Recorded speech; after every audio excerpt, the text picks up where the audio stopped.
सवाल का हल मिलेगा अलग अंदाज में। जीनियस लोग बताएंगे कई राज है हर राज में, सुनो उनकी बातें, सीखो हर बात का सार। चबी चाव भी लाएगा हंसी और ज्ञान अपार, जीनियस प्यारे का ज्ञान दिल में बसाए प्यार। चबी चाव का साथ अब किस बात का इंतजार, आब्राकडाब्रा जो मंदिर के होंगे खत्म, जादूगरी होगी ऐसी क्या होगी पाठशाला पाठशाला, ये मस्ती की पाठशाला पाठशाला, ये मस्ती की पाठशाला।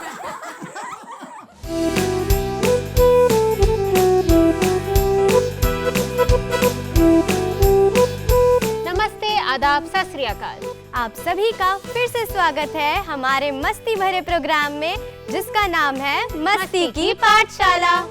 मैं हूँ आपकी प्यारी दोस्त और होस्ट संस्कृति वर्मा, और मैं आपकी प्यारी दोस्त ग्रेसी विक्रमादित्य। आज के प्रोग्राम में होगी फुल मस्ती के साथ इंफोटेनमेंट और एजुकेशन। जीनियस के पास है ज्ञान का खजाना, इंटरेस्टिंग सवालों के बेशुमार जवाब, और ये सब होगा डू यू नो सेगमेंट में। और बात करेंगे जेंडर इक्वालिटी पर। Equality for all, today and always। Chubby, तुम तो आज बड़ी इंटेलेक्चुअल बातें कर रहे हो। अरे दी, क्या आपको नहीं पता मैं पहले से ही इंटेलेक्चुअल हूँ। अरे मेरे साथ रहकर तो सारे के सारे जीनियस हो जाते हैं यूं दोस्तों। Friends, gender equality is a human fight, not a female fight. और हाँ दोस्तों, सीखेंगे कुछ जादुई ट्रिक्स, हास्य, रोमांच, जादुई दुनिया में। और फ्रेंड्स, मिलेंगे जूनियर इनोवेटर के साथ उनकी इन्वेंशन के, जो अपने आविष्कार के साथ प्रगति के रास्ते पर निकल पड़े हैं। जीनियस, अगर तुम्हारी दोस्ती चबी के साथ हो गई तो बड़ा मजा आएगा। मैं और जीनियस से फ्रेंडशिप? नेवर। हाँ? ओह, देखा फ्रेंड्स, जब भी मुझसे जेलस फील करता है। तुम ही मुझसे जेलस फील करते हो, क्योंकि बच्चे तुमसे ज्यादा मुझसे प्यार करते हैं, और मैं भी। दी, मैं सोच रही थी हमें भी सोसाइटी के लिए कुछ करना चाहिए। बिल्कुल करना चाहिए ग्रेसी। और तुम्हें पता है, आज हमारे शो में जो जूनियर गेस्ट स्टार हैं, उन्होंने ऐसा ही कुछ किया है। उन्होंने बनाए हैं shoes for blind. Hello everyone, we are at Delhi International School. So, students of Delhi International School had created very brilliant project. So, Tanisha and Adyant had created the Blind Step project. So, Tanisha is going to introduce the project. Blind step, ये शब्द अपने आप में ही बहुत बताता है इस project के बारे में। जो लोग देख नहीं सकते, जिनको बहुत दिक्कत होती है अपने डे टू डे लाइफ के काम करने में, वो लोग ये जूता पहन के बहुत कंफर्टेबली काम कर सकते हैं। इस जूता पहनने के बाद इसमें एक सेंसर लगा होता है जो एक रेंज ऑफ मोशन में डिटेक्ट करता है। एक रेंज से आगे ये डिटेक्शन नहीं करता है, जो सामने वाले इंसान जो ये जूता पहनता है उसके लिए अच्छा है, ताकि वो बार बार एकदम सतर्क होकर ना चले। लेकिन कोई इंसान अगर बहुत करीब खड़ा है या कोई ऑब्जेक्ट जिससे वो इंसान लग के गिर सकता है, वो उसमें इसकी बहुत सहायता करता है, क्योंकि बजर बीप कर जाता है तो इंसान सतर्क हो जाता है। ये हमारा प्रोजेक्ट है, हमने अभी इसकी स्टार्टिंग की है और हम इसे और डेवलप कर रहे हैं। इसके कंपोनेंट्स के बारे में मेरा पार्टनर अद्यंत आपको और बताएगा। So, Adyant, can you tell us about the components of the project? इसके कंपोनेंट्स के अंदर ये हैं Arduino Uno, ultrasonic sensor, buzzer और जंबल वायर्स। आर्डिनो ऊनो से सब कुछ कनेक्टेड है और इससे सब कुछ कनेक्ट हो रहे हैं, और आर्डिनो ऊनो सबको बताते हैं कि इसको क्या करना है। अल्ट्रासोनिक सेंसर के पास जो भी चीज़ आती है वो उससे आवाज़ प्रोड्यूस होती है, बजर की वजह से आवाज़ प्रोड्यूस होती है। So, Tanisha, would you like to tell us the cost efficiency out of this project? Yes, this project has been launched in international market a long time ago. लेकिन जो कॉस्ट है इसकी वो है 2 लाख से 3 लाख, जो एक नॉर्मल आदमी अफोर्ड नहीं कर सकता। इसलिए हमारा लक्ष्य ये है कि हम इसको जितना अफोर्डेबल, जितना आसान और जितना अच्छा एक नॉर्मल इंसान के लिए बना पाएँ उतना करें। आगे आने वाले समय में आप इसका डिज़ाइन, स्ट्रक्चर में बहुत अंतर देखेंगे, but we will try to make sure कि we can make it as cost efficient as possible, ताकि एक कॉमन इंसान इसको पहन पाए और अपनी डे टू डे लाइफ में डेवलप कर पाए, just like every other person. आइए अब ये जानते हैं कि ये मॉडल वर्क कैसे करता है। इस मॉडल के अंदर एक आर्डिनो ऊनो है, और आर्डिनो ऊनो से ये जंबल वायर सबको मतलब कनेक्ट होते हुए जा रही है। इधर बजर है और ये आर्डिनो ऊनो अल्ट्रासोनिक सेंसर को ये बताते हैं कि उसको किस सर्टेन पॉइंट पर और किधर उसको सेंस करना। जैसे अगर कोई ऑब्जेक्ट ला रहा हूँ तो वो बीप करेगा और ये बीप की आवाज़ कहाँ से आ रही है? इस बजर से, और ये बजर भी इस चीज़ से कनेक्टेड है।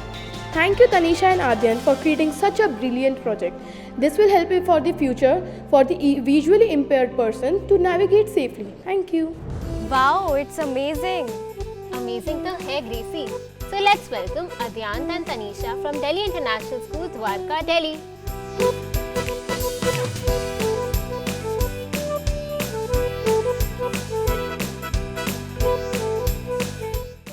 Adyant and Tanisha, I would like to ask you both.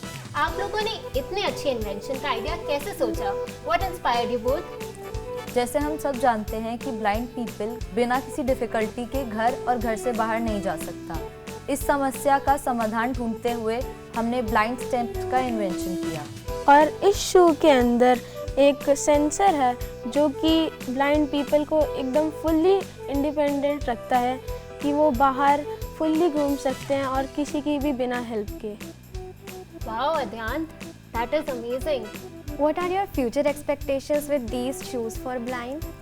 Our future expectations with these shoes are to produce them at a large scale and do a advertising and aware people about blind people and their struggles.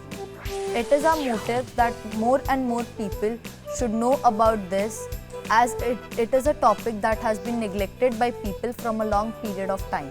Absolutely, Tanisha. Adyant and Tanisha, how do you plan to make this product more cost effective in the future? Our product is already at a very cost effective rate. We cannot reduce the cost as it will affect the durability, structure and performance of the shoe. But there are few things that we are planning to improve in the future, such as durability, design, structure and comfort of the shoe. We are currently working on it and we will hope that we will bring a better version of it in the future. That is amazing, Tanisha. I'm very inspired. Thank you so much. Adyant, हमें ये तो बताओ ये शू कैसे चलता है? इस शू के अंदर एक आर्डिनो ऊनो है जो कि इसका स्टार प्रोडक्ट है। इसके बिना ये प्रोजेक्ट बन ही नहीं सकता। ये इसके अंदर कोडिंग होती है और ये बजर को बताता है कि जब अल्ट्रासोनिक सेंसर के पास यानी कि आपके यूज़र के शू के पास कोई ऑब्जेक्ट या फिर ऑब्स्टिकल आता है तो ये बजर बीप करता है। ओह वाओ, तो इसे सारे साइजेस में बना रहे हो आप? Yes. Wow, thank you so much Adyant and Tanisha for coming to our show. आपने हमें और हमारे व्यूअर्स को बहुत इंस्पायर किया है। Thank you so much Tanisha and Adyant. Thank you. पाठशाला पाठशाला ये मस्ती की पाठशाला पाठशाला। दी, मैं सोच रही थी हमारे समाज में जेंडर को लेकर कितने डिफरेंसेस हैं। Yes Gracy, friends, boys and girls have equal rights, opportunities and freedom to grow without discrimination or stereotypes. और आज इसी टॉपिक पे बात करने के लिए हमारे शो में आ रही हैं सुमन अग्रवाल जी, और साथ ही हमारे शो में जुड़े हैं दिल्ली इंटरनेशनल स्कूल द्वारका दिल्ली के कुछ students. Let's welcome Suman Agarwal ji to our show. Ma'am, I would like to ask you, क्या आप हमारे फ्रेंड्स को बता सकते हैं कि जेंडर क्या होता है? ये बहुत ही इम्पॉर्टेंट क्वेश्चन है एंड इसका जवाब जानना भी ज़रूरी है। मुझे लगता है कि बहुत से बच्चे हैं, और बच्चे क्या बड़े भी हैं, जिन्हें सेक्स और जेंडर इन दोनों टर्म्स के बीच का फ़र्क पता नहीं होता। तो ये मैं आज आपको बताती हूँ। जब कोई बच्चा पैदा होता है तो फिज़िकली उसकी जो फिजियोलॉजी है उसको देखकर कहा जाता है कि वो लड़का है, लड़की है। लेकिन जो जेंडर है वो सोशियोलॉजिकल कंस्ट्रक्ट है। हमारा समाज डिसाइड करता है कि लड़के का क्या रोल होगा, लड़की का क्या रोल होगा। तो ये जो जेंडर रोल्स होते हैं जो सोसाइटी डिसाइड करती है, और भी बहुत सारी चीज़ें जिनको मिलाकर जेंडर बनता है। अब जेंडर में भी दो कैटेगरीज होती हैं, बाइनरी और नॉन बाइनरी। तो बाइनरी में लड़का लड़की, आदमी औरत हम लेते हैं, और आज के प्रोग्राम में हम बाइनरी की बात करेंगे क्योंकि ज़्यादातर हमारी जनसंख्या बाइनरी की कैटेगरी में आती है। नॉन बाइनरी के बारे में भी आप लोग कुछ तो जानते ही होंगे। तो नॉन बाइनरी क्योंकि कम होते हैं और आज हमारे पास वक्त भी कम है, तो हम उस कैटेगरी के बारे में बात नहीं करेंगे। लेकिन कुछ भी बात शुरू करने से पहले क्योंकि यहाँ पे स्टूडेंट्स हैं जो हमारे देश का भविष्य है, मैं सबसे ये दरख्वास्त करना चाहूँगी कि कोई भी जेंडर हो, लड़का है, लड़की है या नॉन बाइनरी से कोई है, हम सबको रिस्पेक्ट दें, उनकी डिग्निटी की रिस्पेक्ट करें। Rightly said, ma'am. Thank you so much for the answer. Ma'am, मैं आपसे पूछना चाहती थी कि जेंडर इनइक्वालिटी क्या होता है? जेंडर इनइक्वालिटी समझने के लिए ये जानना ज़रूरी है कि जेंडर इक्वालिटी क्या होता है।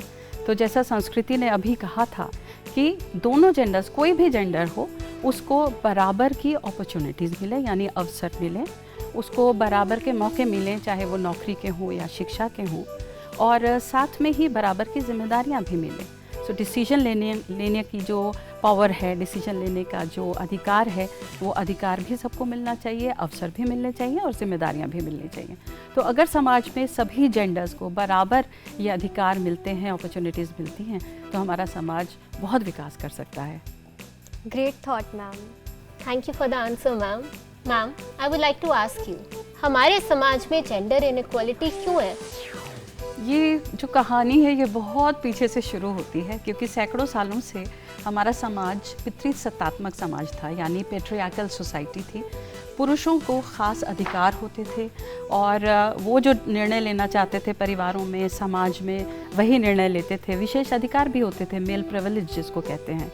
और धीरे धीरे वक्त बदला है, ऐसा नहीं है कि वक्त में बदलाव नहीं हुआ, लेकिन कहीं ना कहीं हमारी मानसिकता में अभी भी वो पेट्रियार्की, पितृसत्तात्मक जो मानसिकता है वो अभी भी है। और उसकी वजह से ही ये जो लैंगिक असमानता जिसको हम बोलते हैं जेंडर इनइक्वालिटी, वो हमारे समाज में आई है। पेट्रियार्की की वजह से बहुत सारे जेंडर नॉर्म्स बन गए हैं, जेंडर स्टेरियोटाइप्स बन गए हैं, और आज भी कहीं ना कहीं लोग उनको फॉलो करते हैं, जिसकी वजह से जेंडर इनइक्वालिटी होती है। Thank you so much for the answer ma'am, it was very informative. Ma'am, हमारे स्टूडेंट्स आपसे कुछ क्वेश्चंस पूछना चाहेंगे। Most welcome. Friends, can I have the first question please? एक जेंडर का दूसरे जेंडर के प्रति क्या रोल होता है? एक जेंडर का दूसरे जेंडर के प्रति यही रोल होता है कि एक दूसरे को वो रिस्पेक्ट करें, एक दूसरे की केयर करें, ख्याल रखें, never take each other for granted. जैसे हम लोगों की सोसाइटी में हम देखते हैं महिलाएं घर की जिम्मेदारी उठाती हैं, लेकिन फिर क्या होता है कि पूरी जिम्मेदारी उन्हीं पे आ जाती है। तो वो चाहे नौकरी भी कर रही हो, फाइनेंशियली भी फैमिली में कंट्रीब्यूट कर रही हो, लेकिन घर के परिवार के सभी सदस्य, husband, everyone takes her for granted and it is taken for granted that it's her responsibility. So यहाँ पे जेंडर का क्या हुआ कि जो मेल है उनको भी फीमेल का ध्यान रखना है, उनकी डिग्निटी का ध्यान रखना है, उनको रिस्पेक्ट देनी है। Thank you. Can we have the next question please? My name is Mehrpreet and ma'am मेरा क्वेश्चन ये है कि जेंडर स्टीरियोटाइप क्या होता है? एक बहुत ही अच्छा सवाल है। जेंडर स्टीरियोटाइप्स वो होते हैं जब हम जेंडर को लेके कोई धारणा बना लेते हैं। बेसिकली स्टीरियोटाइप्स क्या होते हैं? स्टीरियोटाइप्स होते हैं किसी भी चीज़ के लिए या किसी व्यक्ति के लिए हम कोई धारणा बनाते हैं जो आम तौर पर गलत होती है। तो इसी तरह से जेंडर को लेके जब हम धारणा बना लेते हैं कि ये जेंडर यही करता होगा, ऐसा ही होगा, तो वो स्टीरियोटाइप्स होते हैं। जैसे स्टूडेंट्स को लेकर आमतौर पे ये धारणा होती है कि लड़कियां आर्ट में ही अच्छी होंगी, लड़के खेलकूद में ही अच्छे होंगे, और मुझे यकीन है कि आप लोगों के स्कूल में भी कई बार ऐसा होता होगा, ऐसा ही सोचा जाता होगा, और उसी हिसाब से टीम्स बनाई जाती होंगी, एक्टिविटीज़ में बच्चों को लिया जाता होगा। तो ये एक स्टीरियोटाइप है। Thank you so much ma'am. Ma'am, आप हमें और हमारे व्यूअर्स को कुछ और भी बताना चाहेंगे? मैं बिल्कुल एक छोटी सी बात सबसे कहना चाहूँगी। आप सब अभी छोटे हैं और जैसा मैंने पहले भी कहा और हम सभी कहते हैं देश का भविष्य है, तो आप सबका जेंडर के प्रति जागरूक होना बहुत ही ज़रूरी है और आप इसमें एक बहुत ही सक्रिय भूमिका निभा सकते हैं, क्योंकि जहाँ भी आप अपने आसपास देखें कि जेंडर बाइसेस हैं, जेंडर स्टेरियोटाइप्स हैं और जेंडर को लेके डिस्क्रिमिनेशन हो रही है, जेंडर इनइक्वालिटी है, तो वहाँ पे आप आवाज़ उठाएं और उसको बेहतर करने का प्रयास करें। धीरे धीरे हम देखेंगे जब आप लोग बदलेंगे, आप लोगों की वजह से आप लोगों के परिवार बदलेंगे, समाज बदलेगा, देश बदलेगा। Rightly said ma'am, thank you so much. आप हमारे शो में आए, आपने हमें और हमारे व्यूअर्स को इतनी इम्पोर्टेंट इन्फॉर्मेशन बताई, जेंडर इक्वालिटी के बारे में बताया। Thank you so much. Thank you so much ma'am. पाठशाला ये मस्ती की पाठशाला पाठशाला। Now it's time to play quiz in our Do You Know segment. Absolutely, Gracie. तो फ्रेंड्स, खोलो अपने दिमाग के द्वार, क्योंकि मैं आ गया हूँ सवालों की लेके बौछार। बिल्कुल जीनियस, हम सब हैं तैयार। चलो तुम चलाओ अपने सवालों के तीर। हमारे जूनियर फ्रेंड्स भी हैं तैयार। हाँ हाँ, तो चलते हैं उस पार जहाँ है हमारे बच्चे तैयार। यस जीनियस, वो कर रहे हैं आपका बेताबी से इंतजार। हाँ, तो सब हो जाओ तैयार, जोश और एनर्जी से भरपूर मेरे यार। अरे वाह, ये तो तुकबंदी हो गई।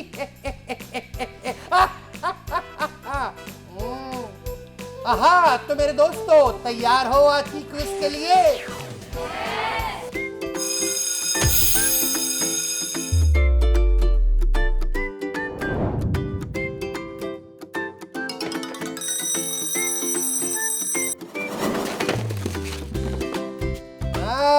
तो शुरू करते हैं। ध्यान से सुनना मेरे सवाल। आहा, तो शुरू करते हैं आज की क्विज कि आज का भारत कल के भारत से कैसे बेहतर है। तो दोस्तों शुरू करता हूँ, पूछता हूँ अपना पहला सवाल। ध्यान से सुनना। क्या जेंडर इनइक्वालिटी सिर्फ हमारे देश भारत में ही पाई जाती है? और इसके जवाब आपको देने हैं और इसके ऑप्शंस हैं। ऑप्शन ए, हाँ केवल हमारे देश में पाई जाती है। ऑप्शन बी, नहीं ये एक वैश्विक समस्या है। या ऑप्शन सी, केवल विकसित देशों में पाई जाती है। या फिर ऑप्शन डी, केवल विकासशील देशों में पाई जाती है। बताओ क्या है इसका सही जवाब? मेरा नाम गर्व सिंह है और इसका आंसर है ऑप्शन बी, नहीं ये एक वैश्विक समस्या है। बिल्कुल सही जवाब, तालियां। जेंडर इनइक्वालिटी एक ग्लोबल प्रॉब्लम है, ये एक वैश्विक समस्या है। विश्व भर की सरकारें, संगठन और समाज मिलकर इस प्रॉब्लम पर काम कर रहे हैं।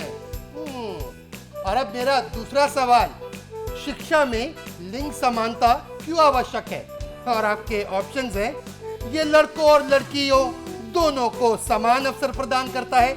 या फिर ऑप्शन बी, ये सुनिश्चित करता है कि लड़के हमेशा बेहतर प्रदर्शन करें। या फिर ऑप्शन सी, ये लड़कियों को कठिन विषय चुनने से रोकता है।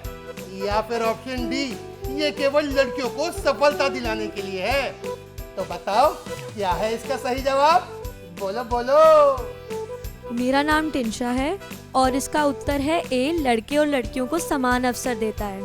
हाँ बिल्कुल सही जवाब, शाबाश, तालियां। यस फ्रेंड्स, ताकि वो अपनी क्षमताओं के अनुसार किसी भी क्षेत्र में आगे बढ़ सके और अपने सपनों को पूरा कर सके बिना किसी भेदभाव के। हाँ, और अब मेरा अगला सवाल, ध्यान से सुनना। भारत में बच्चों की शिक्षा के अधिकार को कौन सा कानून सुनिश्चित करता है? और आपके ऑप्शंस हैं। ऑप्शन ए, बाल विवाह निषेध अधिनियम। ऑप्शन बी, शिक्षा का अधिकार अधिनियम 2009। ऑप्शन सी, महिला आरक्षण विधेयक। या फिर ऑप्शन डी, सूचना का अधिकार अधिनियम। बताओ क्या है सही जवाब? बोलो बोलो। मेरा नाम है आरोही राज चौहान और इसका सही उत्तर है शिक्षा का अधिकार अधिनियम 2009, ऑप्शन बी। बिल्कुल सही जवाब, तालियां। शिक्षा का अधिकार अधिनियम 2009, जिसका उद्देश्य 6 से 14 वर्ष के आयु के बच्चों को मुफ्त और अनिवार्य शिक्षा प्रदान करना है। इसे 1 अप्रैल 2010 में लागू किया गया था। और अब मेरा अगला सवाल, सब ध्यान से सुनना। भारत सरकार की बेटी बचाओ बेटी पढ़ाओ योजना का मुख्य उद्देश्य क्या है? ऑप्शन ए, लड़कियों की शिक्षा और सुरक्षा सुनिश्चित करना। ऑप्शन बी, केवल लड़कों की शिक्षा को बढ़ावा देना। ऑप्शन सी, लड़कियों को घर तक सीमित रखना। या फिर ऑप्शन डी, केवल लड़कियों की शादी कराना। बोलो क्या है इसका सही जवाब? मेरा नाम इशिता रजत है और करेक्ट आंसर है ऑप्शन ए, लड़कियों की शिक्षा और सुरक्षा सुनिश्चित करना। शाबाश, बहुत अच्छे, बहुत अच्छे। फ्रेंड्स, लड़कियों की शिक्षा और सुरक्षा किसी भी समाज और देश की प्रगति के लिए अत्यंत महत्वपूर्ण होती है। बिल्कुल ठीक कहा, बिल्कुल ठीक कहा संस्कृति। और अब मेरा अगला सवाल, बच्चों को जेंडर इक्वालिटी के बारे में जागरूक करने का सबसे अच्छा तरीका क्या है? और आपके ऑप्शंस हैं, ऑप्शन ए केवल लड़कियों को पढ़ाना, ऑप्शन बी लड़कों और लड़कियों को समान शिक्षा देना और उन्हें समानता के बारे में सिखाना, या फिर ऑप्शन सी लड़कियों को खेलों से दूर रखना, या फिर ऑप्शन डी लड़कों को ज्यादा प्राथमिकता देना। बताइए क्या है इसका सही जवाब? मेरा नाम सिद्धार्थ है और इसका आंसर है ऑप्शन बी, लड़कों और लड़कियों को समान शिक्षा देना और उनको समानता के बारे में बताना। बहुत अच्छे, बहुत अच्छे। बच्चों को बचपन से ही समान शिक्षा मिले और उन्हें समानता के मूल्य समझाए जाएं। शाबाश, बहुत ही अच्छी क्विज खेली आप सबने, तालियां।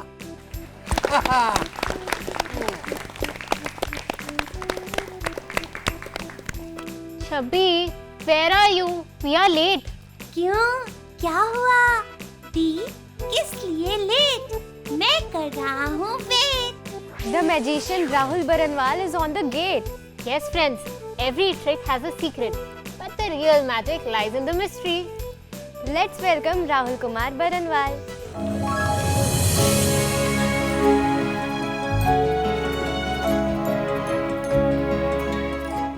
So friends, हमेशा जब भी हम मैजिक देखते हैं तो हमारे माइंड में डाउट्स आते हैं, कुछ चीज़ों को लेकर के कंफ्यूजन्स आते हैं कि मैजिशियन के ड्रेस में मैजिक होता है, मैजिशियन की वॉन्ड में मैजिक होता है।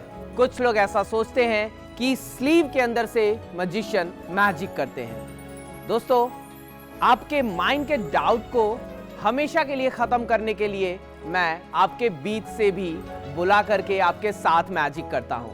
तो मैं यहाँ पे हमारे बीच ऑडियंस से इनवाइट करूँगा, आप में से प्लीज़ आप यहाँ पे ज्वाइन करें और मेरे साथ एंटरटेनमेंट के कलर को और भी ज़्यादा रंगीन करें। So welcome to our show मस्ती की पाठशाला। Can I have your good name? Nikita. Nikita, okay. So audience के बीच से आज इस मैजिक के लिए ज्वाइन किया है निकिता ने। सो लेट्स सी क्या इंटरेस्टिंग मैजिक होने वाला है। तो निकिता, मैं यहाँ पर 2 हैंकी रख चुका हूँ जिसका कलर बिल्कुल वाइट है। आप इन दोनों में से कोई भी एक हैंकी सेलेक्ट कर सकते हैं, एक आप अपने लिए और एक मेरे लिए। It's your free choice, do this. So कौन सा आप मुझे देना चाहोगे और कौन सा आप रखोगे? Thank you so much. So ये हैंकी है और इसे ओपन कर लेते हैं। सो निकिता, ऑडियंस को खोल करके हैंकी बिल्कुल अच्छे से दिखा दो। ग्रेट। तो दोस्तों, अब आपके माइंड से मैजिक को लेकर के डाउट खत्म होने वाला है। See it to believe it. अब हम हैंकी को पीछे से भी दिखाते हैं। आप यहां पर ठीक से देख सकते हो फ्रेंड्स, किसी भी तरह का हैंकी के ऊपर कोई भी डिजाइन या फिर कोई भी आर्ट, कुछ भी कलर यहां पर नहीं बने हुए हैं। Let's see. सो अभी क्या करना है, जैसे मैं करूंगा वैसे ही आपको मुझे फॉलो करना है। Just do this.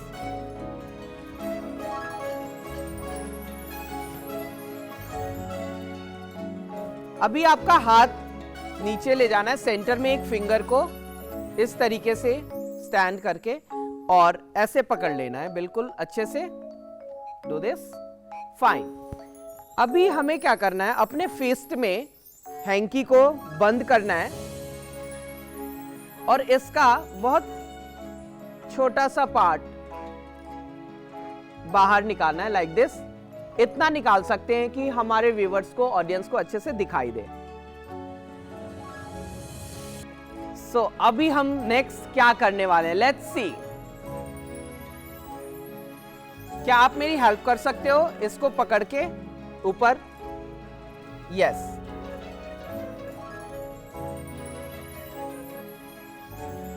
ये आप हमारे व्यूअर्स को दिखा सकते हैं।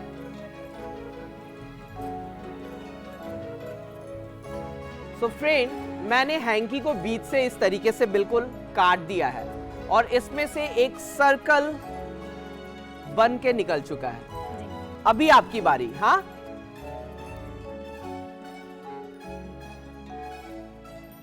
फाइन। सो एक मैजिक मंत्र है, मेरे साथ आपको बोलना है। इस टुकड़े को आगे रखेंगे और इसके ऊपर 3 बार ब्लो करेंगे, लाइक दिस।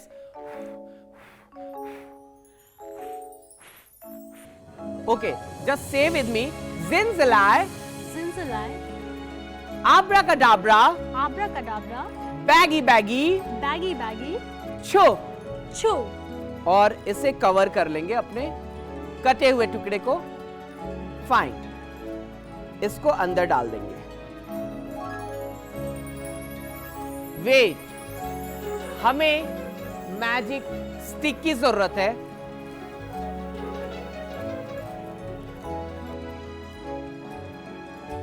अभी बिल्कुल अंदर डालेंगे, पूरा ही अंदर करके, और एक कॉर्नर पकड़ लेंगे।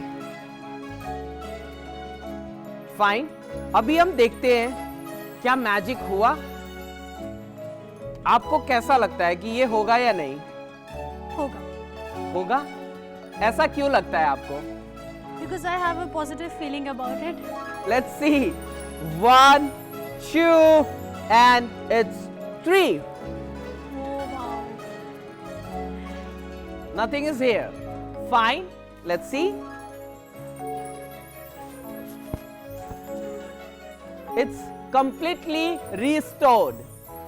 अब आपकी बारी। Let's see. 1, 2, 3. हाँ, ये तो मैजिक नहीं हुआ। नहीं। So friends, मैजिक करना इतना भी आसान नहीं है। मैजिक करने के लिए इसे सीखना पड़ता है और इस मैजिक को मैंने बनाया है। So, अगर आपको सीखना है तो आप मुझसे पूछना, मैं आपको बिल्कुल भी नहीं बताने वाला हूं। फ्रेंड्स, मैं मजाक कर रहा हूं। मैं प्रॉमिस करता हूं कि मैं एक मैजिक आपको जरूर सिखाऊंगा। आपको बस देखते ही रहना है मस्ती की पाठशाला। तब तक के लिए बाय बाय फ्रेंड्स, मिलते हैं फिर से आपको अगले एपिसोड में। Bye bye. बाय। अरे वाह, आज का मैजिक शो में तो बहुत मजा आया। आपको कैसा लगा फ्रेंड्स? बिल्कुल दी amazing, and I am sure हमारे जूनियर्स को भी बहुत मजा आया होगा। Thank you so much everyone. I hope you all had a great time. आज के प्रोग्राम के लिए बस इतना ही, और अपना फीडबैक देना ना भूलें ऑन आवर ईमेल mastikipathshala@gmail.com। और अब हम आपसे मिलेंगे अगले हफ्ते। इंटरेस्टिंग क्विज, कुछ जादुई ट्रिक्स, कुछ नई कहानियाँ और बेहतरीन लोगों के साथ फिर पाठशाला में। तो पढ़ो, सीखो और मस्त रहो। Bye bye.